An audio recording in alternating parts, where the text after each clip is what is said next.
pagsuporta kay Senador Marcoleta sa pagsusulong niya ng katarungan at sa pagpapanagot sa mga nagkasala sa bayan. Pakinggan muna natin ang pahayag ng Iglesia ni Cristo tungkol sa isinasagawa nating rally ngayon na ipinarating sa atin ng kapatid na Edwil Sabala. Ngayon ay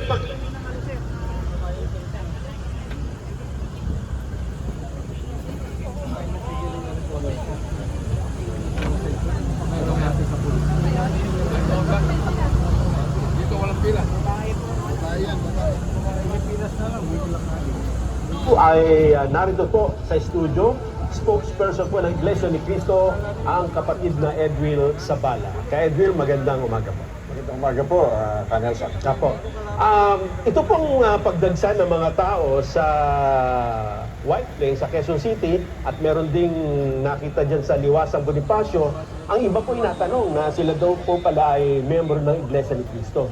Ano po bang dahilan? Bakit nagtungo doon ang ilan nating kababayan at kasama ang mga miyembro ng INC? Magandang katanungan po at dala-dala ko nga po ang statement na nais kong basahin ngayon sa mga nanonood sa atin.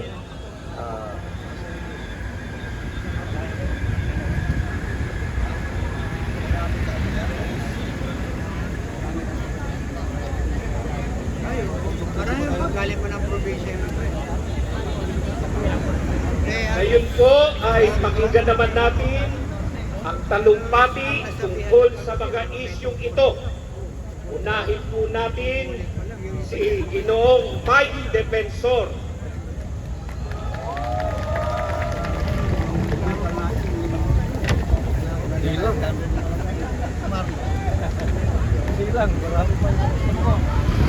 Maraming salamat po, Ka-Albert, sa lahat ng ating mga kababayan, mga kapatid. Maraming salamat po sa inyong pagbati.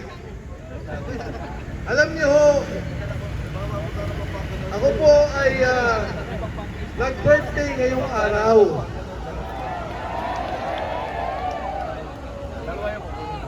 Pero ang katunayan po, ang naiwan na lang po dito ay ang aking bunsong anak na nag-aaral.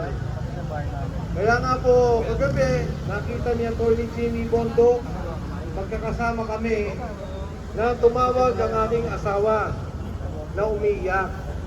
Dahil sa kauna-unahang pagkakataon sa aking buong kaarawan, ay magkakahiwalay kami.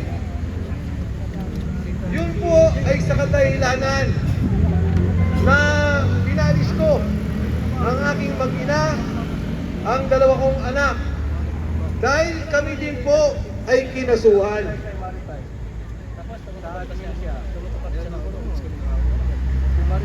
Pinipilit po nilang kasuhan kami sa isang kaso na pagmamay-ari namin ang isang gusali dito sa Ortigas. Ngayon pong gusaling yun, may niraid ang NBI, sinadya, sinetas, at pinapalabas po nila na merong human trafficking. Bakit po yun ang kaso? Dahil pag ako po ay kinasuhan, kasama ng aking pamilya, hindi po bailable. Makukulong po kami, sigurado kami, mananalo sa kaso. Wala silang kapala-panalo dahil yun ay gawa-gawa lamang. Pero makukulong ang aking asawa at mga anak.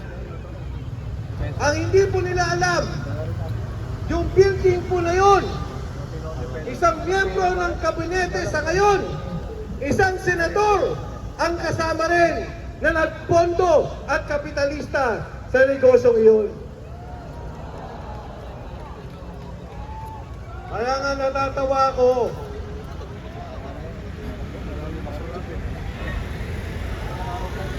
Alam nyo mga kasama, hindi ko mabanggit ang pangalan dahil gagamitin ko yun pagdating ng kaso at sasabihin ko sa mukha ni Matibat.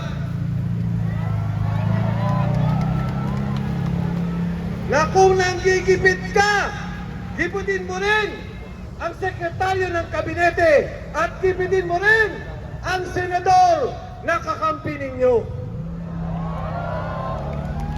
Ngayon o, yung kaso ng Kadante Marcoleta, ako na naman po ang kasama niya. Sabi ko kay Kadante, sabi niya, Mike, makukulong na ako. Pag ako'y nakulong, ituloy mo ang laban sa labas. Huwag kang ihinto. Ang sabi ko kay Kadante, paano ko lalaban sa labas? Tayo magkasama sa kulungan.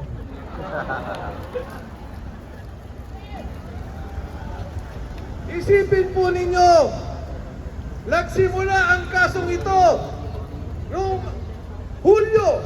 Ang sabi ng Pangulo, mahiya naman kayo. Ano ang ginawa ng isang Dante Marcoleta? Ayaw nga nila ang Blue Ribbon Committee. Ang sinasabi nila puro away. Ang sinasabi nila problema. Ang sinasabi nila dapat magaling kang abogado.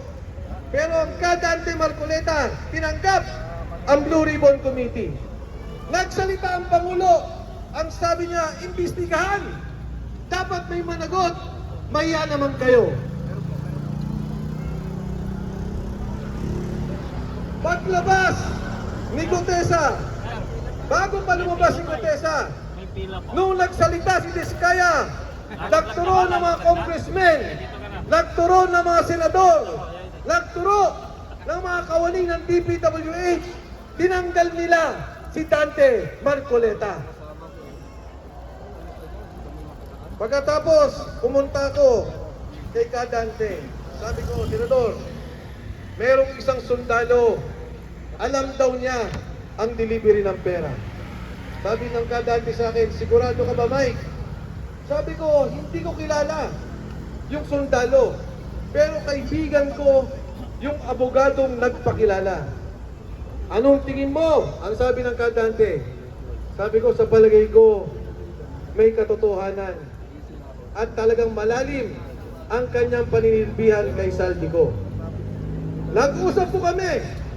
Ang sabi ng Kadante, Sergeant Gutesa, kailangan mo na magsalita. Kung hindi, pagtatakpan nila ang katotohanan. Wala nang makakalam sa korupsyon. Kailangan ka ng bayan.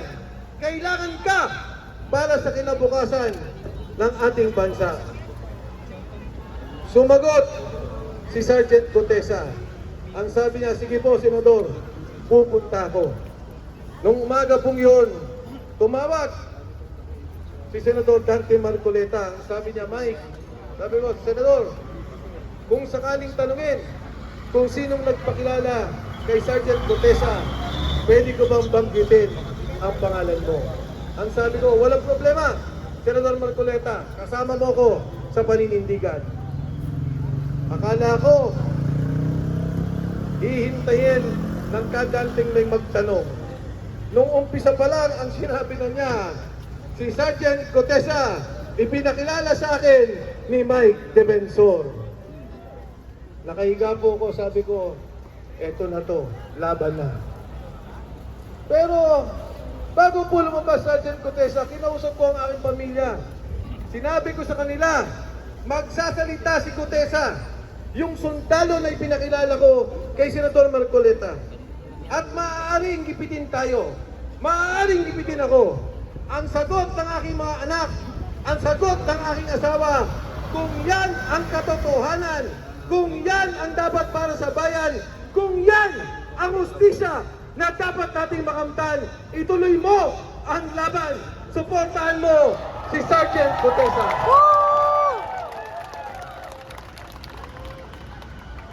Ano po ang sinabi ni Sergeant Gutesa? Nag-deliver sila. Humigit kumulang 50 maleta. Ang laman, 50 milyon. Isang delivery, 2.5 billion.